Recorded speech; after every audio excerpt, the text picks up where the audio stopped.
As variações de pressões e de temperatura que se originam no interior da crosta terrestre, elas causam deformações nas rochas. Isso apresenta aí em forma de variação de forma e de volume. E isso vai gerar elementos estruturais nas rochas que nós chamamos de dobras, falhas e fraturas. Com o conhecimento desses elementos, a gente pode, por exemplo, identificar zonas de fraqueza ou rupturas em uma determinada obra de engenharia, como, por exemplo, numa obra de uma construção de um túnel, ou numa barragem, ou em cortes rodoviários. As dobras, elas são ondulações que a gente pode identificar aí em algumas rochas. Essa figura, por exemplo, que eu busquei na internet, ela mostra aí uma dobra aí, né, numa rocha. Então, essa causa aí dos dobramentos, elas são devidas a forças que operam dentro da crosta terrestre. E essas forças podem ser de origem tectônicas, geralmente mais expressivas, que geram maiores dobras que são mais visíveis, ou por movimentos localizados de acomodações e que ocorrem por influência da gravidade que a gente tem na superfície. E aí são formações aí, de origem atectônicas, né? E aí, no caso, são menos expressivas. As dobras, elas são divididas aí em partes. A gente tem aí na figura mostrando, por exemplo, o plano ou superfície axial, que é onde divide a dobra na forma mais simétrica possível.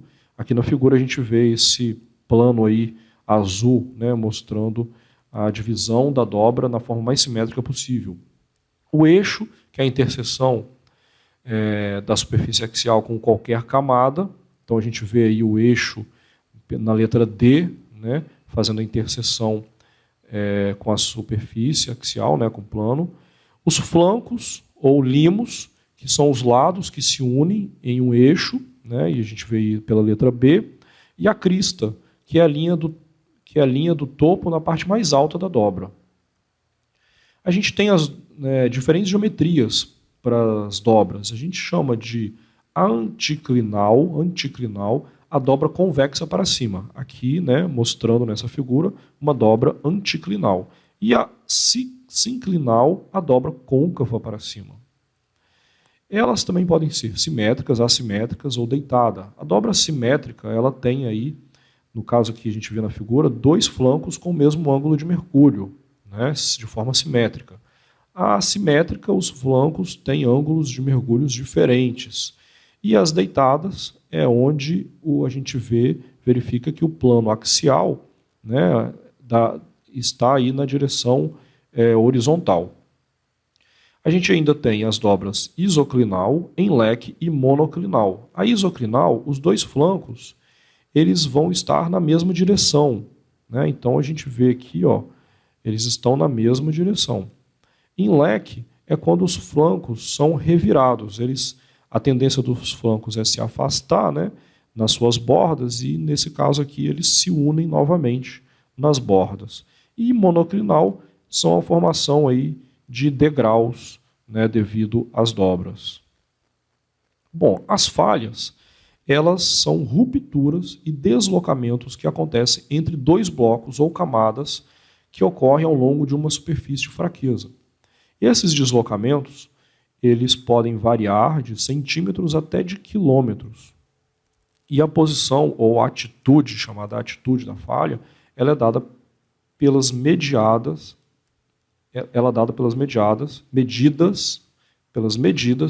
de sua direção e do mergulho. Aí nós temos aí algumas características aí, né, que a gente dá o nome aí dos elementos das falhas. Por exemplo, a capa, que é o bloco que fica aí acima do plano, né, de falha. Então aqui a gente tem a capa ou teto, então está acima desse plano. E a lapa, que fica abaixo desse plano. Nós temos o plano ou zona de falha, que é o plano aí onde acontece a ruptura, né? A superfície de deslocamento. A linha de falha, que é a interseção do plano, que é a falha de falha com a superfície do relevo. Então está aqui a linha de falha, né? O espelho é a superfície polida da rocha no plano de falha, com fraturamento mais intenso. E as brechas é onde fica o espaço vazio entre, né, os dois blocos, onde acontece a falha, que ali são depositados sedimentos que são solidificados. A gente chama isso de brechas. O que a gente chama de rejeito, são as medidas aí do deslocamento entre os pontos contínuos em relação ao plano de falha. E aí nós temos o rejeito vertical, né, que está sendo a medida vertical aí DC, então é quanto que a gente teve de variação vertical entre os dois blocos de rocha. O plano horizontal, AD, então, no caso aqui, AD, né, quanto que afastou na horizontal as rochas. O plano direcional, CA, então aqui quanto que ela se afastou na lateral, né? E o rejeito total, que é o AA, que é de um mesmo ponto até o outro, onde seria a continuação desse mesmo bloco, né? De um para o outro, e o de mergulho, B, a linha, né? O quanto que você teve de mergulho dentro do plano, né, de falha. Essas falhas, elas podem ser chamadas de normal, quando a gente tem um mergulho da capa para baixo, então a capa está acima do plano de falha, né? Então ela mergulhou aqui nesse caso para baixo. No outro caso a gente tem a falha inversa, onde a capa está mergulhando para cima, né, da lapa, né, no plano de falha. E a gente tem o desligamento, que é esse caso aqui onde os dois blocos se afastam, e a falha oblíqua, onde a gente tem o mergulho lateral, né, movimentação lateral. E, por fim, a gente ainda tem as falhas chamadas de host ou graben.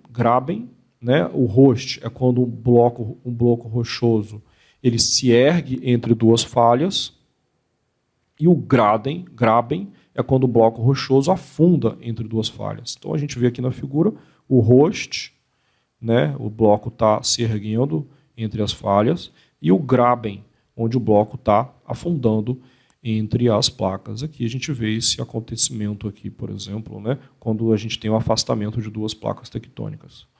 A fratura, ela é uma deformação por ruptura, e trata-se de um plano que se separa da estrutura rochosa em duas partes. E aí a gente chama essa fratura de diaclase, quando é por causa tectônica, ou de junta, quando é devido ao resfriamento da rocha e causando a contração dela. Então ela pode acontecer por esforços de compressão, né, fazendo força de um bloco contra o outro, e aí são mais frequentes e provocados por esforços tectônicos, né, e é caracterizado por superfícies planas, e por tensão, quando a gente tem uma força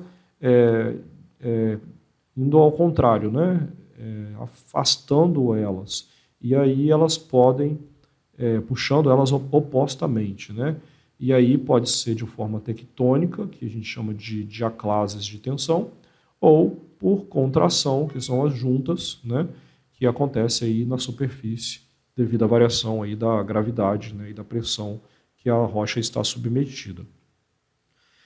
A orogênese é um conjunto de fenômenos vulcânicos erosivos diastróficos que vão levar à formação de montanhas, do que a gente conhece aí como montanhas. E a montanha ela é definida pela elevação de mais de 300 metros sobre a superfície que está em sua volta. Então a gente tem aí os tipos de montanhas vulcânicas, montanhas de origem erosiva e montanhas de origem tectônica. As montanhas vulcânicas elas são formadas pelo acúmulo de materiais que são lançados pelos vulcões, que em geral eles vão começar pela saída de lavas e outros produtos vulcânicos por uma abertura, né, que fez com que o magma conseguisse chegar à superfície, que fica situado em terreno plano. Isso aí esse material vai se acumulando, vai subindo e vai formando a montanha vulcânica. No Brasil a gente não tem esse tipo de montanha porque os vulcões brasileiros eles já são muito antigos, né, devido a gente estar localizado bem no centro de uma placa tectônica, e essas montanhas vulcânicas muito antigas já sofreram aí processos erosivos, perdendo toda a sua característica. As montanhas erosivas, elas são formadas aí de três maneiras. A gente tem essas montanhas aí de forma, são chamadas de montanhas isoladas, que devido ao processo de erosão, ele separa vários tipos de materiais, formando aí camadas horizontais, né, fazendo várias montanhazinhas. As montanhas que são formadas pelos divisores de águas, né, que são devido à ocorrência da erosão causada pelos rios, né, de forma erosão fluvial, tendo aí como exemplo os divisores de águas localizados entre rios e bacias hidrográficas.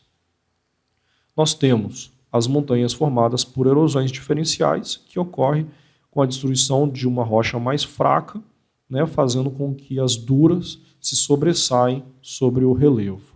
E, por fim, as montanhas de origem tectônica, que são originadas pelo dobramento e falha, né, que ocorrem nos limites entre as placas tectônicas. E aí são as nossas maiores montanhas, né, e no caso aí acontece a formação das cordilheiras, né?